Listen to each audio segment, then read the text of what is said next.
Welcome to the Mav and Snacks show. I'm Mav. Snacks, and we're excited to share our perspectives about things you may be going through or challenges that you might have experienced. We're not experts, but we're just trying, just like you. This week, we are sharing how we stay cozy in the cold. From cold places and spaces to people and problems, we're here to share what works for us and even what doesn't. Wow, I'm just throwing really hard right now. Are you okay? I think I had an aneurysm. I'm losing it. It's because she doesn't have her glasses on. Actually, I'm not an expert. Wait, where's my other glasses? Clearly not an expert. Okay. One sec. Gather round, children. Gather round. Grandma Mav's coming out. Gather round. I'm really excited about this episode because just so everyone knows, if you're listening, we made a new show today. Welcome. Surprise. Which we already have talked about, I think, for years. Like, actually, we've been wanting to do something that is in this sort of vein, in this sort of shade, but weren't sure if we should take a leap from gaming. So if you are just listening, you're probably from our gaming community. So just a little preface on what we're doing. We're really excited to dive into things that are maybe not so gaming, maybe things that are more everyday life things. So I'm really excited because it is really hard to stay warm in the cold, obviously, but it's also hard to stay warm when you're surrounded by icy people. Okay. Actually, though.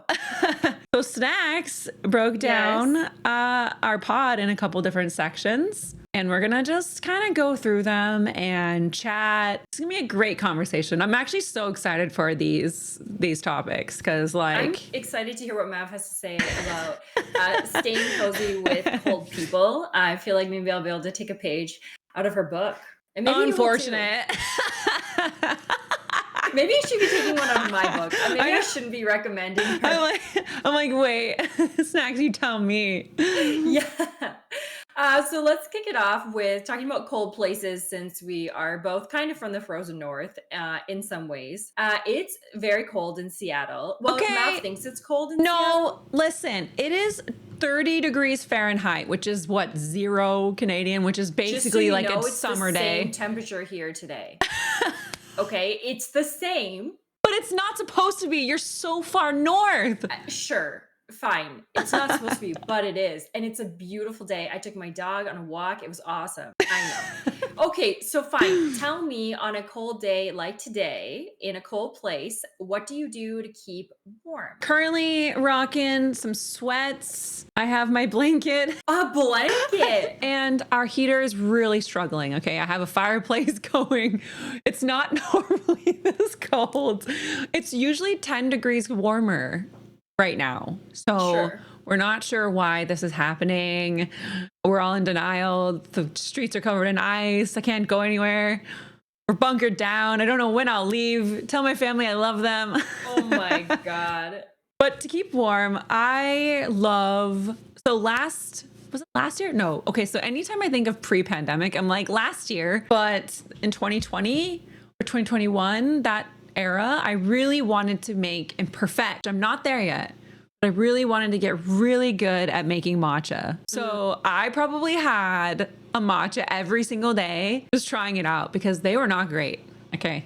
You can mess up matcha real easily. And soup season is here. So you should be drinking warm things. Yeah. I learned so much about Chinese medicine too with Snacks. She's like, warm. Where's the scarf? Where's the sock? Literally, my acupuncturist where's took the warm a food? thermometer and checked the temperature of my water, and then told me I should never be leaving the house without a scarf. He wears a scarf inside of his house. He was like, cold neck, cold body, cold digestion. Is that what you want? I was like, okay. If I'm gonna have to be bundled up, I want to be cute. So I like a matching suit and matching jammies. A lot of jammies. Snack. Yes. I need answers because I don't understand this on like a spiritual level.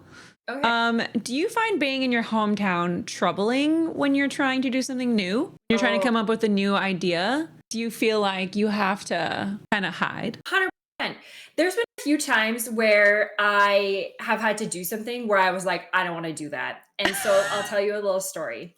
So I was fundraising money for Extra Life on game day, and they contacted me and they were like, oh my gosh, do you want to be a featured Extra Life streamer for game day? And game day is on, I think, November or October 5th. I forget which day it is, but you raise money for 24 hours straight. So you basically stream for 24 hours or you play games and people can fundraise you. They can sponsor you beforehand, or, if you're a live streamer, they, fundraise while you're live. Okay. And I'm like, okay, sure. Great. They're like, you get VIP table, all these cool benefits. I'm like, sure. It's a great cause. And I had participated before. So like, okay, it's going to be in this massive. And I'm like, first of all, I'm like, I already don't like that, but I'm like, okay, fine. So we pack up the PC, bring all this stuff, get all set up. And then I get there and they're like, oh, by the way, you're going to be on this massive screen in the mall. Absolutely. You got jumbotroned? It was a 2-story screen with a giant stage in front of it.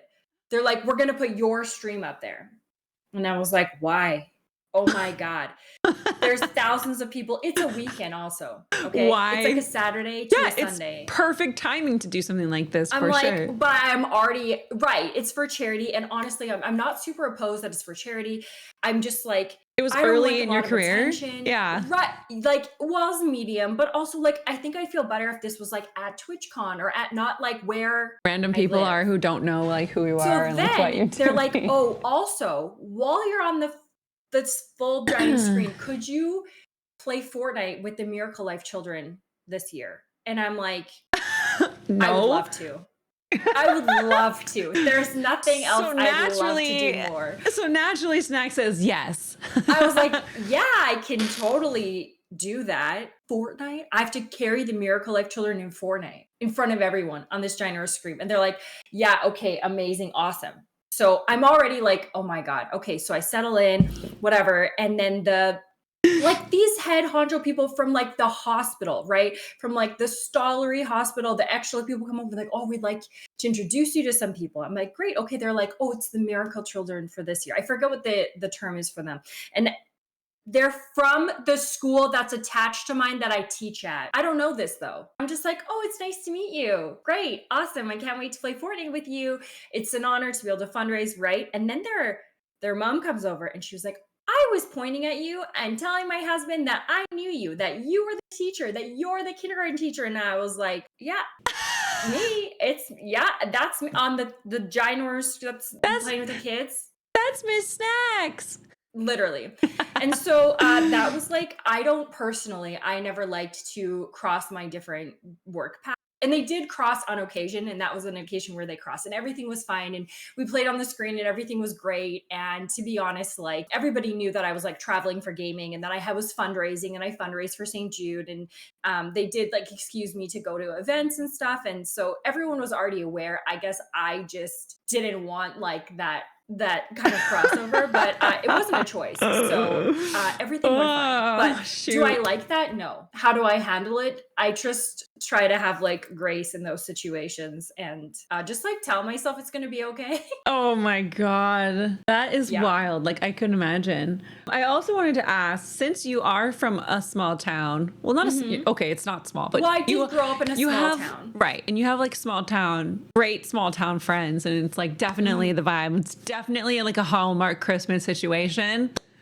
As someone who doesn't really have a hometown, like I come from a really big city in California, and so it doesn't really have that vibe there at all. What's kind of the vibe when you go back home? Like when you've been traveling in the States or you are busy and you go back home, what is like that like? Their parade, like what happens? Yeah, so the town that I grew up in, so not where I am currently, but the town I grew up in, it's not a super small town. It's kind of like medium. So they have like a Christmas parade and like everything's lit up, and they do have like at the center, like the community center. It's actually quite large because it has like rinks and soccer fields and stuff. They have like this cute thing where different companies like sponsor a tree, and then you go like vote on the trees and stuff. They have like lots of really really cute stuff. What do Canadians do for fun? They vote on trees.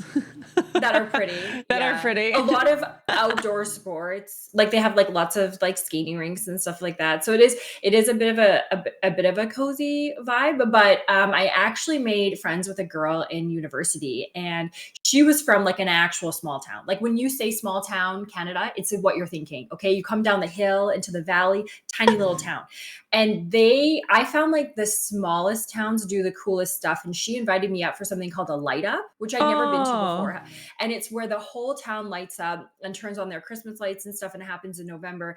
And they had like a train station with Santa. They had you like go to different stations. You go to the bakery in town and you decorate a gingerbread cookie, and then you go to the library and you do a craft, and then you it was amazing. It's kind of what I wished you're a my small small town town, was like. Oh my gosh, right? it was incredible. There were so many cool things to do and so many awesome activities, and I just loved it.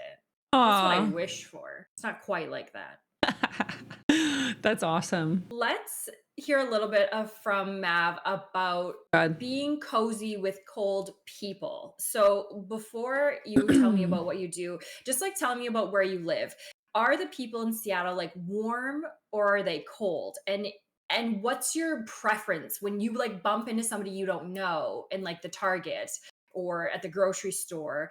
Do you wish that they were warm or do you wish they were cold? Gosh, I guess it depends, but I've been here for so long that I feel like I joined in the freezing. Seattle is known for the Oh, I freeze. forgot about that. Right, right. I think I kind of joined in on that, unfortunately, for a little bit there. But then I was like, no, I really want to, foster a community. I want a local vibe. Like I want people around me to say hi to me. And I feel like I've always kind of given off that vibe when I travel, but not necessarily when I'm home. I'm very much like the crazy mom on the street. Like I would vacuum my lawn. Like if I had to like really freak out the kids, I would vacuum my lawn. But I run sweet. Like I run kind. Like I run empathetic to a fault. I think just because of how I was raised and wasn't raised, like I feel Mhm. like I just feel like it's never that deep.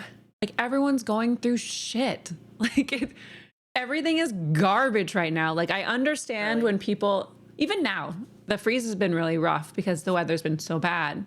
Everyone has a bad attitude. Everyone has a mood. And I just feel like I hope that they have a good day one day. Like I hope, I mean, if they cut me off, I'm like, you see me, my car is a hella bright color. Okay, you see me. But every other time I'm like, I actually hope they have a better day because nothing's worse than people who start to not like their community and where they're from. You can tell the vibe. Like when I was visiting you, and even in the different cities we visited, Mhm. we went to Canmore, and Mhm. Canmore versus Banff. Mhm. Banff is obviously like the party city, but you just get a sense of community from Canmore. Mhm. And you can just tell the vibe, and it's a community effort. Like it takes people to, you Yeah. know, get it together and say hello and, go to the community events, go to like the parades. If no one's going, they're not going to put one on. So Right. I just think you have to put in a little bit of effort. It takes time. Mhm. Relationships take time in general. So could you imagine Yes. just bringing people together? So yeah. Mhm. The reason I asked that question is because when I was in the States, when I was in the Midwest and I was getting my nails done, the girl beside me was asking the nail tech, the lady who worked, they were asking me like what some of the differences were between people. And I was like, oh yeah, sometimes they don't say hi to me and whatever. And Oh yeah, because you're the Canadian. You're like the nail European though, compared to us. Like it's so different. Oh my gosh. people are very friendly where I live. Yeah. So the nail tech And told me, she's not. like, well, sometimes, and what? And not when they're driving. They're not friendly drivers. Everything else they're friendly, but Everything else. you can't have it all. Got to be a little grumpy about some things. But she told me something that shocked me. She told me that sometimes when she goes to Target, she doesn't want to have to talk to anybody. And I was like, "What do you mean?" And she was like, "I don't want people to talk to me." And I was like, I've never heard someone say that before. And I'm sure there are other people who feel that way. So like, let me know if that's you. But Yeah, don't talk to me at Target. I've never, I didn't know, Like, like when actually, I'm there for business and browsing, and I'm probably listening to a podcast. I'm probably pissed off. It's not really a place of community anymore. It used to be. It like, I used to didn't know be. that. I literally walked up to a girl and asked her who her hairdresser was because I didn't have one and I needed one. And I said her hair looked really pretty. And she was very receptive. She was very nice to me. She did not traumatize me. But that's why I asked that question, because I thought, oh my gosh, maybe there's like other people who don't want to be spoken to. And I'm just like, hi, good afternoon. But then, like, I recently had a great interaction at Target with an older couple, and they were talking to Little Mister, and they were like, they hit it off, and they were asking questions, and it was really nice. And then I was like, oh, that should be the vibe. So I always try to talk to, if it's like a mom with a kid who's just a little wild, or like, you know, I always try to like comment in some way, even if it's like they give me the look. They're like, please don't. I'm like, I did. I'm sorry. Apparently, I need to be on the watch for that look when I'm in the States. Yeah. The don't talk to me look. The don't talk to me. Snacks, I don't know. I love you so much. So much. This woman, we'll tell you stories about LA together because she is I just don't touch anything. I didn't touch that CD. What's I this? just looked at it. Oh, there's all those tables of stuff. What is that? Can you be cool? Oh, Don't touch anything. I did not know. LA is not a safe place. No, it's not. It's not. For me. Especially if you're not from there. You're gonna Canadians, just focus. stay away. Being Canadian, which you're gonna hear a lot of this because it really is so different. And if you're Canadian listening, you're probably nodding your head like yes, because you probably had to go to the States for one thing or another, even if it's for Target runs, which they don't have Target in Canada. And if you're from the States, you have no idea. And I just want to implore you, be kind to your Canadian friends because it's like a European country. Like they don't have a lot of the garbage we have. I know we don't have like junky treats. No, we want the junky treats sometimes. No, they want them, but like no, because their treats are so good. Like I ate so many treats and did not feel sick once. It was actually amazing. She went to Bulk Barn. I went crazy. Canadians. She spent $55 at Bulk Barn. I also went grocery shopping. Yeah. And I have so many treats. So get the coffee crust. But being in Canada, how do you navigate how different the US is? Because you're always over here. Like I kid you not, like for many years, Snacks and I saw each other every month. It was like events, often. At some event or something. Like we just sort of like we're always orbiting around each other. And like, how did you navigate how different? Because having traveled to Canada last week, 2 weeks ago or something, it was so different and bizarre. Like even getting my luggage, I was like, what is this? How do you tackle dealing with how wildly different the traditions and even the geographic stuff, like signs and the people and the way, even like ordering things, like how do you navigate that? Do you have like a US brain switch? Just honestly, it's learn as I go. And sometimes people help me. So like when I was in LA, one of the first times, like, so we both have pedestrians, okay? But in Canada, you stop for a pedestrian. Whether they're at an actual crosswalk or just a street, we stop. And if you don't stop, people look at you like, you didn't stop for the pedestrian? And that's just how it is here. Okay. 99% of that people will just stop for you and they'll just start walking. The Canadians just walk across the road because people will stop. They know people will stop. They'll just off they go. Right. So when I went to the States like years ago, I remember like being in LA and I remember being with one of our community members like Novak and just like learning how to cross the street in LA, like legitimately. Which is basically like, heightened danger. I was scared and LA's very busy, right? This isn't the place that I would suggest you like learn how to cross the street, which I know sounds like so dumb, but they were even like, you need to be careful if it's your turn to cross. Because I was like, oh, it's our turn to cross. And they're like, well, but be careful. Don't just go out there. Don't just go. You can't go. You have to look and make sure no one's wanting to run a red light. Yeah, it's just very different. It's like And then little things are different. they will hit you and run. They will leave you on the side of the road. I'm sure that that happens sometimes in Canada. I've never seen any, like, It's pretty I don't know that common. it's as common. It's pretty common. Unless there's witnesses, then they can't really go anywhere. But no Mhm. one's gonna say anything. That's the problem. No one's like gonna say anything about anything. Interesting too that you would say that, because when I was in my car accident a few years ago, I was in a pretty serious car accident, but like 7 different cars stopped to give a statement so that the police would know that I wasn't at fault and like what happened to me. Wow. No. No, No. it's just different. I think We can't be people are. bothered. We're in a I hurry. think they're Well, more willing to everything's for profit inconvenience here, themselves. right? Like Right. we don't get healthcare support. We don't get things like that. Everything's for profit. So if you're not making money, what are you doing? So Yeah. it's Yeah, it's a even shame. oh, my friend was like, "Okay, so when you," I was in Florida and they were like, "Okay, well make sure you drive this way to go to the pizza store." And I was like, "Okay, why?" Cuz it says to go this way. And they were like, "Well, that's a toll road." And I was like, "What is a toll road?" And they were like, "You have to pay to go on the road." And I was like, Very common "Okay, here. Very but common. why?" And they were like, "Well, people who want to go on that road need to pay because it's a better road." And I was just like, "What?" So It's very common on more on the East Coast. They have like major toll roads sure, that it was in are, Florida.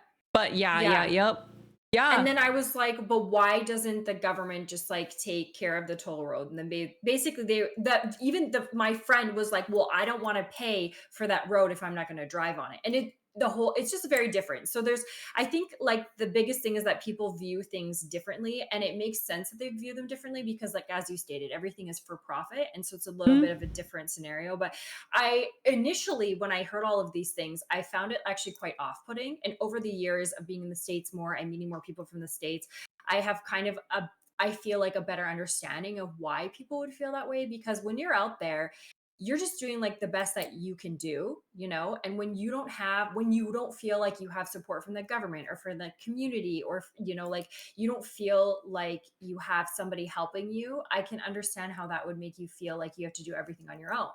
And when you have to do everything on your own, you really are like looking out for yourself. And But it's it was very a little like do bit or to die a little navigate. bit. Yeah. And a bit shocking initially Oh and yeah. confusing. It can be traumatic if you're like, wait, people aren't going to help me. And in a lot of cases, people will, like, they'll say something, but not Mhm. really. Like there's a lot of domestic issues and disputes that happen that no one says anything when it happens. And people have done like tests and surveys and like, um, what's it called? Science, like projects on how, like pretending, having actors do that in public and no one helps. Remember a time when I was flying to you? We were flying to meet. We must have been going to St. We were going to something, right? And I texted Mav because I was crying in the airport because I bought a burrito bowl and I didn't know where the forks were at the airport, and the lady didn't tell me, so I went back to ask her where the forks were, and she was like, "They're there." But there was like a fork and spoon and knife dispenser, and I didn't know that. And then I went over there, but there it was lunch and it was really busy and there were no forks. And I was just like really overwhelmed and like really sad. And then I had to just get a spoon, and I didn't want to ask anybody else because the lady I asked was like so mean to me already. And then I texted Mav and I was crying, like tear. Well, I was trying to eat my burrito bowl with a spoon, and I was like Uh, traumatized. yeah. Yep. Yes. That's a lot like our elders here. Boomers are very much that vibe, which is why there's so much discourse Oh in the my US right gosh. now because they're so mean. they're so mean. Literally, I was like, why is she so They're mean? so Anyway, mean. prickly people don't need to make you prickly. And that's something that I always remind myself of, and something I learned from Mav, and you just heard her say it. But basically, it's about them, it's not about you.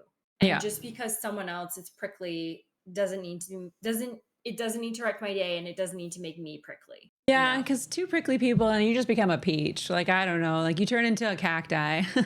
And then it's just no Exactly. fun and everyone's hurting each other. And then what? It has to end somewhere. I would totally agree with that. So then diving into our last section today is basically like, how do you stay cozy and comfy and warm when dealing with problems? So, when you have a problem or something pops up in your life, do you like to tackle it right away or do you feel like you need to sit with it a bit and think about it? Like what's the protocol when you have a problem? Okay, so this has changed over time. So if Mhm. you are in your 20s, holler, or the baby's at, or your teens, if you are a young adult, uh, I really needed resolution immediately. Like I really needed that because I didn't have that in a lot of my relationships. And so it will live rent free for me. And I think as I've gotten older and as I've learned that that's like fixing things when you're mad is just bad. It rhymes. Mhm. Fixing things when you're mad is just bad because it never ends well. Like it just doesn't because it started Sure. bad and you're not actually mad. It's just like an emotion that you're feeling, which can change. Science has shown in like 30 Mm. seconds. So, like, I don't Yeah. know. That's why I try not to tweet when I'm mad or feeling an emotion. Right. I try to like leave it in the drafts. And if I go back, I'm like, oh, dodge a bullet, you know? Mhm. But I really think that thinking it through will help you trust yourself and decision making because you're going to change your mind and that's okay. But if you're constantly having to go back and reassess stuff, that's also so annoying. And there's only so many times you can apologize to people before they're like, you're a mess. Like, you Sure. can't be trusted, you know? And so I try to say, wait. Wait is like my favorite word because even with Snacks and I, when we get together, we have like the most happiest moodlets and we're so Mhm. inspired and there's all these things we want to do, but we're like, Mhm.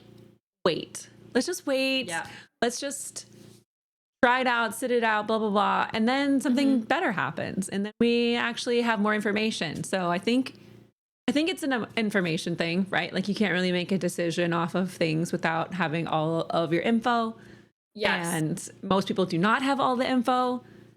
And, you can only base it off what you know and how you feel. And feelings aren't Yes. wrong. And so I'm like, and that takes Yeah. time. That unfortunately takes time. It's going to take time. Speaking of that, do you feel like you benefit from getting another perspective when you have a problem? Because I know for me, that's something that really helps me is if I sit with something and I still feel stinky about it, but I know that I think I'm being stinky. I like to get another perspective, and sometimes I find that very helpful for me. It's also really hard as a solopreneur. I like to call myself an entrepreneur, but like a solopreneur, because a lot Mhm. of creators in this space, in the gaming space, are solo creators who have to do everything on their own. And the problem with that is that you don't get the outside source. So corporations are not awesome because you actually have a manufactured group set up. But if you have people in your life that you trust that are going to be honest with you, it's really important to get a second opinion. I think, gosh, Snacks and I text all the time about second opinions. Like, and it's not even about anything serious. It's like, uh, what do you think about this nail color for this event? Like, what about blah? Like, Yeah, what are you wearing? and then sometimes it's like they have a bad idea and you're like, oh, actually, no, I'm going to stick with my idea. Yeah, Like or maybe it's you not need for you, confirmation. Right. right? And that's Yeah. okay too, because everyone has different like a vibe or Yeah. style. Yeah. That's it. Hmm. Need more information. Um, so snacky. We're gonna Yes. end on a zinger. Zing. Oh God. I don't know what this is. Zing.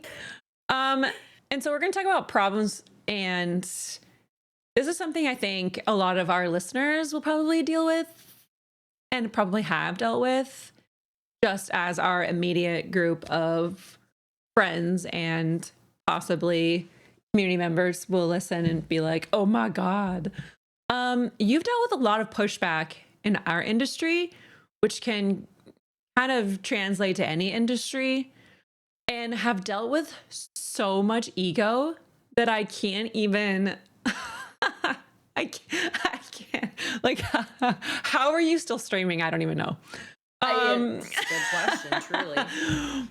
I mean, how are we all still streaming, honestly? But what has been your mindset when you navigate those moments? Like when you're dealing with ego and you're getting pushback. Is it similar to how you deal with kinders, or is it different? Like, what do you? I wouldn't I say don't that think I you're as find it. nice. Maybe you're like, I no. wouldn't find I say it's similar. Although I will say that chat is similar to dealing with the kindies.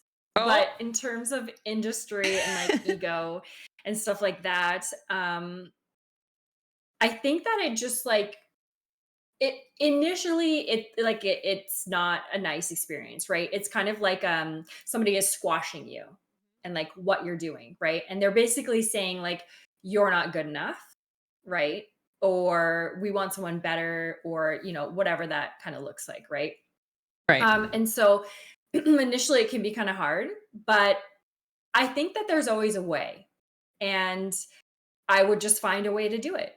So if I, put forth an idea at like an event or something, and sometimes you get a yes and sometimes you get a no, right? And that's normal. But then if I got a no, I was like, okay, well, I'll find a way. So I will do the same thing, but I will do it Yes. my way. And that's actually led to really interesting results, because when that happens, when you don't have the initial support that you kind of hoped you had garnered, support seems to kind of come in from other places and spaces and people that you might not have expected. And I think that things always kind of happen the way that they're supposed to be, And so when you get a no, sometimes it's like a not yet. And sometimes it just Oh, means that that wasn't yes. it, but sometimes it also means that that wasn't for you, because there's something better or something bigger. And that's a bit of perspective as well. I'm Yeah. remembering like a very specific incident where I had like applied to do something and they were just like, no, even though they had the space and the place for me to do said activity. And so then I was like, okay, I'll do it by myself over here in this corner. Okay, this is what I'll do.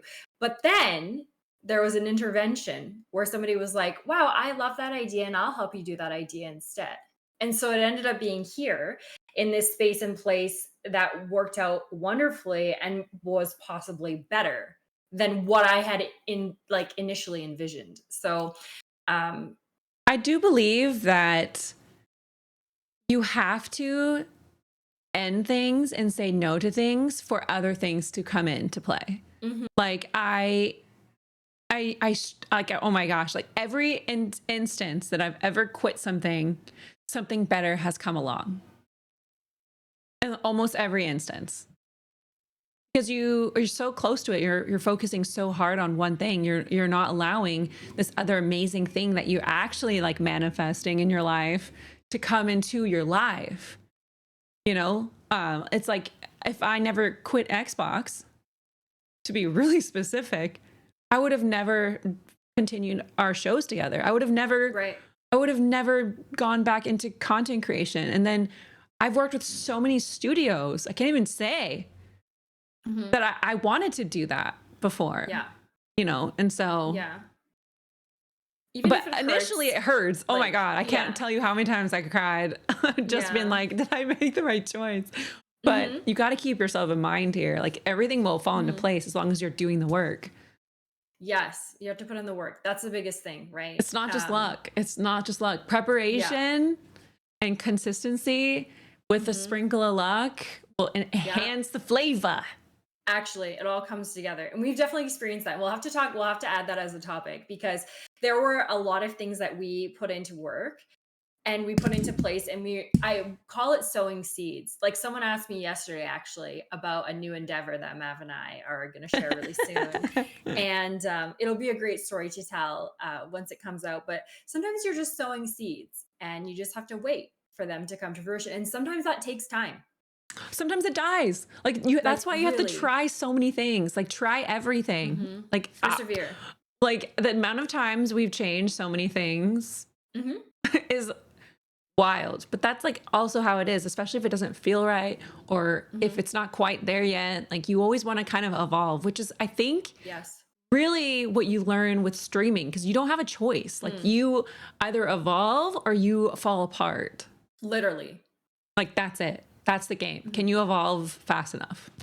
Mhm. I think perseverance is definitely a great trait to have and something that you can kind of plug into the back of your mind when you're sowing seeds and you're just doing the work. It's so important to just persevere, to keep going. Yeah.